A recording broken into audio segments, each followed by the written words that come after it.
اور ہم کیوں اللہ پر بھروسہ نہ رکھیں حالانکہ اس نے ہم کو ہمارے دین کے سیدھے رستے بتائے ہیں،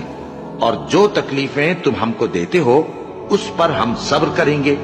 اور اہل توکل کو تو اللہ ہی پر بھروسہ رکھنا چاہیے، اور جو اپنے پروردگار کی خوشنودی حاصل کرنے کے لیے مصائب پر صبر کرتے ہیں اور نماز پڑھتے ہیں، اور جو مال ہم نے ان کو دیا ہے اس میں سے پوشیدہ اور ظاہر خرچ کرتے ہیں اور نیکی سے برائی کو دور کرتے ہیں، یہی لوگ ہیں جن کے لیے عاقبت کا گھر ہے، یعنی ہمیشہ رہنے کے باغات جن میں وہ داخل ہوں گے، اور ان کے باپ دادوں اور بیویوں اور اولاد میں سے جو نیکوکار ہوں گے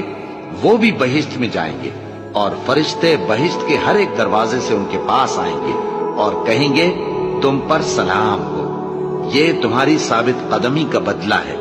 اور عاقبت کا گھر خوب گھر ہے۔ اور اگر ہم انسان کو اپنے پاس سے نعمت بخشیں پھر اس سے اس کو چھین لے تو نا امید اور ناشکرا ہو جاتا ہے،